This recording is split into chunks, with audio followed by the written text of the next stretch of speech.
Solubility Products, Lecture 26.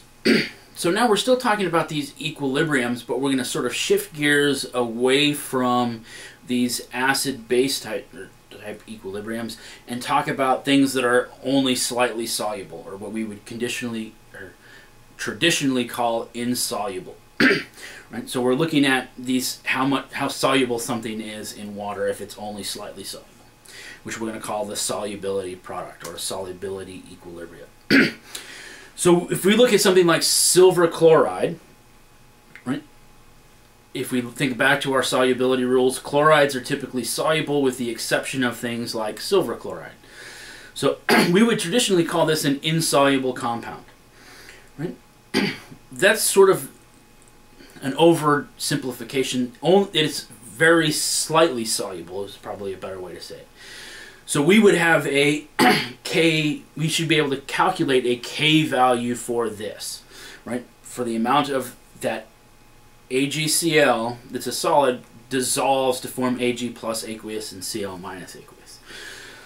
So these are going to be fairly small. This is an equilibrium because it's a solubility. So we can talk about this equilibrium expression instead of, we're going to label this KSP because it's the K equilibrium expression for this solubility product, right? So we call it KSP.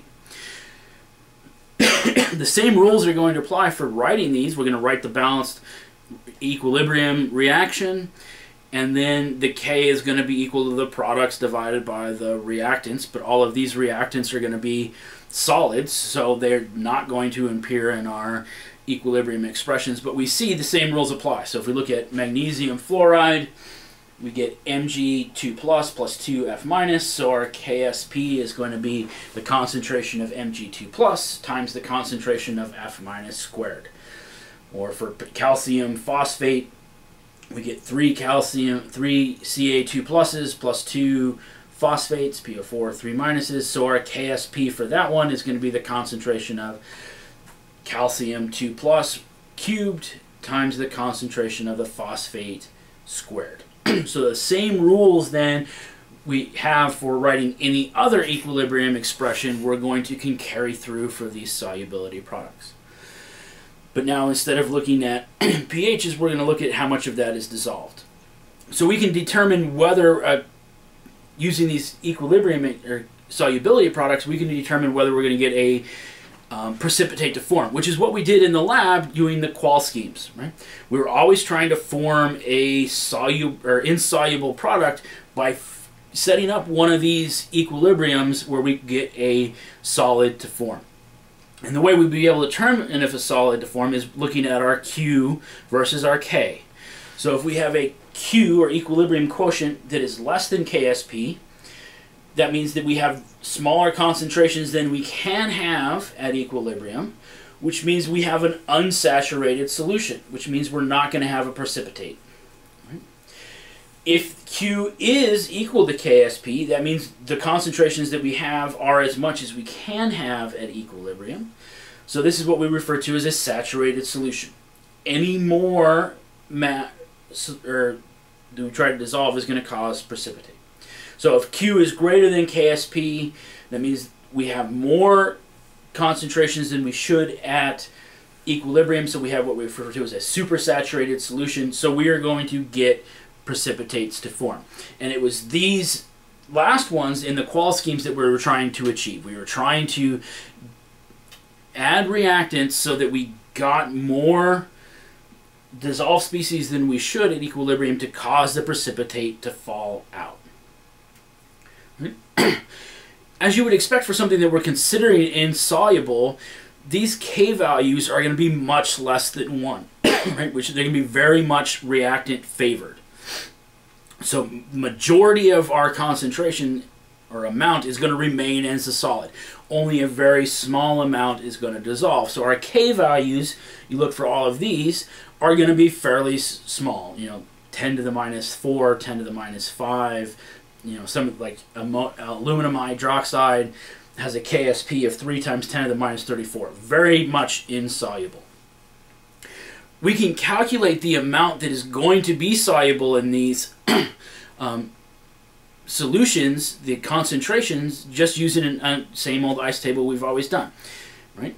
Predict what our concentration is going to be based on these equilibrium values and a small change, or x, right? The same rules apply.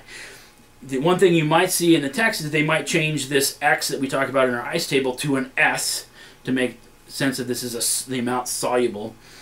I just call it x all the time because that's what it is. The same process that we're always doing, right? So then we can talk about two different things here. We can talk about the molar solubility, the amount of an ion, the concentration of an ion that will be in a saturated solution, as units of moles per liter, the number of moles of solute dissolved in 1 liter of a saturated solution. Or what we more commonly look up is what we call the solubility, the mass, the number of grams of the solute dissolved in that same solution. Right? So we would convert those fairly straightforward. Right? We would calculate the solubility of the compound, we would look at the molar solubility of the compound, the concentrations of the ions in each case. So if we have given the solubility, we can calculate the KSP. If we're given the KSP, we can calculate the molar solubility. Again, we're just going to use this same ice table arrangement.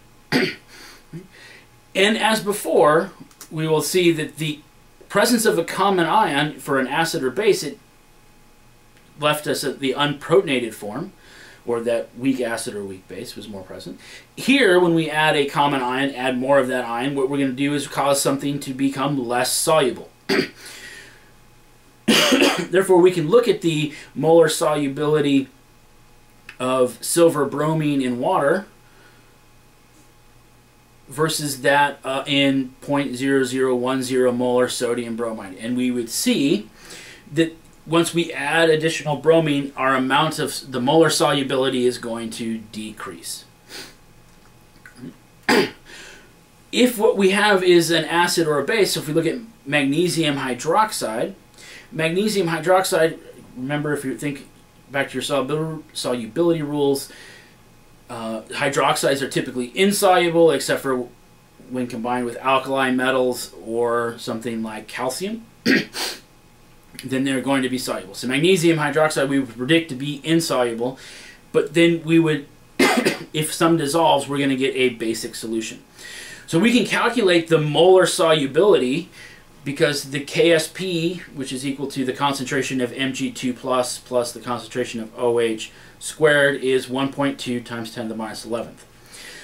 So if we set up an ice table, if they both start at 0, at equilibrium, we're going to get some amount S or X of the magnesium plus 2S or 2X for the hydroxide squared. So this gives us a value of 4S cubed, which is going to still equal 1.2 times 10 to the minus 11th. Solve for that S, we get 1.4 times 10 to the minus 4th. So the concentration at equilibrium, or the molar solubility, is going to be 1.4 times 10 to the minus 4. Right? If we look at the concentration of OH minus, that's going to be 2 times that, or 2.8 times 10 to the minus 4th. So we can get a pH of 10.45. Right? So we can look at the effect of changing the pH on this concentration. So if we add hydrogens, H3O pluses, to make a pH less than 10.45, then we see that it's equivalent to removing some of this OH minus. Le Chatelier's principle says if we remove products, we're going to shift towards that so that we get more of this magnesium hydroxide to dissolve, right? Which is going to increase our molar solubility.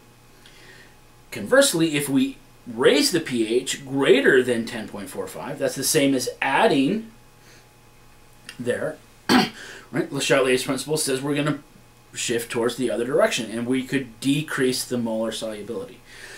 So while this is a different sort of framework, the calculations that we're going to use are actually much simpler because we never have to worry about our reactant species, right? We're only worrying about the amount of products. But we're going to still set up an ice table. We're still going to use the same process that we've been talking about up until now. We're just now going to be able to see that this common ion effect is either going to increase or decrease the concentration that is soluble.